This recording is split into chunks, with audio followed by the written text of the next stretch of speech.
আপনারা তদন্ত করে বাই করেন না কেন? সেটা প্রচার করেন। আচ্ছা, তো আমার কালকে একজনের প্রশ্ন করলো, আমার গাড়ির শোরুম আছে, গাড়ির শোরুম যদি আমার থাকে, বাংলাদেশের গাড়ির শোরুমগুলোতে চেক করেন যে কোন জায়গায় আমার গাড়ির শোরুম, কার সাথে আমি পার্টনারশিপে গাড়ির ব্যবসা করতেছি। শুধু শুধু এগুলো প্রশ্ন করে লাভ আছে বলেন? আচ্ছা, যেগুলি আমি আপনাদের কাছে শোনেন, ইসের নিয়ম কি, মানে সাংবাদিকতার নিয়ম কি, যেটা আমি অস্বীকার করব সেটা আপনাকে প্রুফ করার লাগে তদন্ত করতে হবে। সেটা পুরো সমস্যাপক্ষ ব্যাপার, অবশ্যই আমরা সেটা আমি বলি। আপনি যেমন এই ধরনের প্রশ্ন আপনি উত্তেজিত হয়ে যান, আমি আপনাকে যেটা সহযোগিতা করি। সাংবাদিকদের নিয়ম হচ্ছে প্রশ্ন করা। আপনার কাছে মনে হবে এটা অবান্তর, কিন্তু আমার কাছে এটা বান্তর।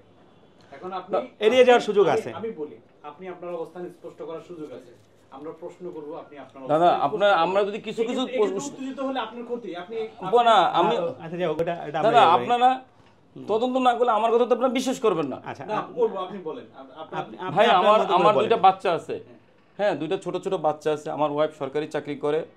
আমার ছোট একটা বিজনেস আছে Milton home care private limited, যেটা থেকে 5-6 লাখ টাকা আয় করি। সেই টাকাটাও আমি এইখানে খরচ করি। আমার অডিট রিপোর্ট, কাগজপত্র আছে, প্রমাণপত্র আছে, আমি যে দান করছি তার রসিদও আছে। আর কতটুকু বলবো ভাই, আমার নিজের বলতে কিছু নাই। আমার একটা সবশেষ প্রশ্ন করি আপনাকে, সেটা যে আপনি সোশ্যাল মিডিয়াতে অনেক পপুলার, প্রায় এখন সেদিন আমরা একটা নিউজে দেখলাম যে আপনি 3য় অবস্থানে আছেন। সাকিব খান এবং পরিমণি এদের পরে আপনার একটা অবস্থান আছে। না, তাদের উপরে, সাকিব আল হাসান এবং তাদের উপরে, পরিমণিও আমার নিচে, সাকিব খানও আমার নিচে, সবাই। আমি প্রথম আলোর পরে, আমি দ্বিতীয়।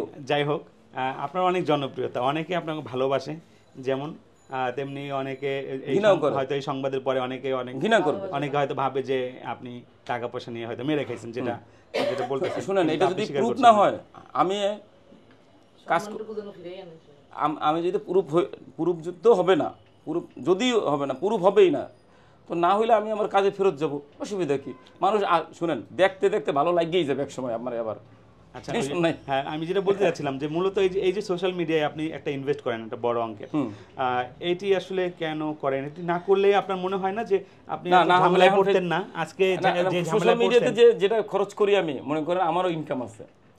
আমার একটা ছোট, মানে ছোট না, বেশ বড়ই বলবো, ছোট বলে আপনার আবার ওটা, আমার একটা ক্রিয়েটিভ ছেলে পেলে রাখছি, আমরা টিম আছে, যারা আমার বাবা ঢুকলে পরে অজ্ঞত বানাই, ভিডিও বানাই, থাকাকালীন কেমন আছে জানাই, মারা গেলে ভিডিও বানাই আপনাদেরকে দেখাই।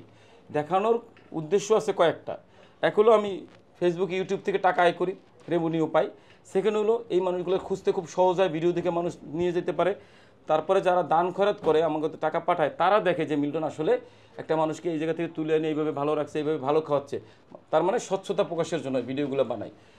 ভিডিও বানানোর যে টাকা আয় হয়, সেই টাকা দিয়ে যদি আমি আমার 4-5 জন স্টাফকে বেতন দিয়া, আমার ওই টাকা দিয়ে যদি আমি পেজের বুস্ট করতে, আমাদের একটা সহজ কথা বলি আপনাকে, আমাদের সব ভিডিওই মোটামুটি ভাইরাল হয়, কিন্তু যখন দান খরচ চাই যে আমার 10 টাকা দেন, এইগুলো না হৃদমেই নেয় না, রান করতে চায় না। তারপর চাকরির বুস্ট দেয়, তখন নেয় না, তখন বুস্ট দিলে দৌড়ে ভালো। কারণ আমি যদি এই ভিডিও যদি আপনাকে বুস্ট দিয়ে দেখাই, আর না কানলে কি মায়ে দুধ দেবে বলেন?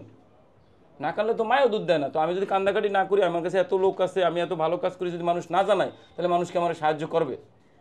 ফেসবুকটা তো এখন অন্যরকম হয়ে গেছে। আচ্ছা, সবশেষ সংবাদ প্রকাশের পরে আপনার অবস্থা কি, আপনার প্রতিষ্ঠানের অবস্থা কি, কেমন চলছে? এবং তদন্ত কমিটি হয়েছে সমাজসেবা অধিদপ্তর পক্ষ থেকে। শুধু তদন্ত সমাজসেবা না ভাই, তদন্ত লাগছে, আরও তো সংস্থা বিভিন্ন তদন্ত অবশ্যই পিছনে করবে।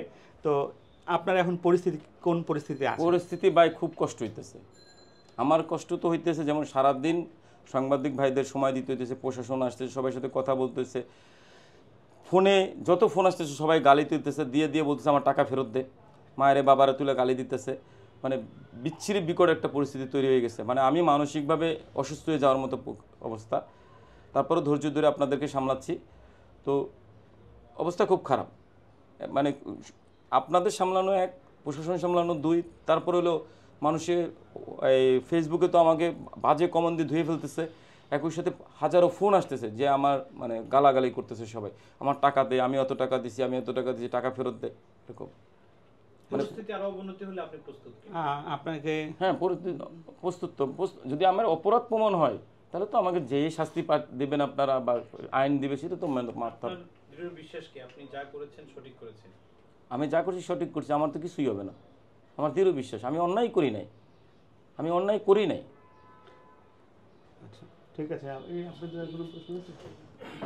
এই প্রশ্ন আছে কোনো? না ভাই, তো এগুলাই আছে। আচ্ছা আপনি ভাবি না ওনারা নিয়ে আমি গভর্নমেন্ট জব করি ভাই। ও আচ্ছা আচ্ছা নিয়ে এই জন্য আমি অসুবিধা। ওকে ওকে দিদি কোথায় আছে? জাতীয় হৃদরোগী। হ্যাঁ আচ্ছা হৃদরোগে কি? তাহলে ঠিক আছে। হ্যাঁ। এই ফ্যানটা ছেড়ে দেন না ভাই। দাদা খুলবো? হ্যাঁ হ্যাঁ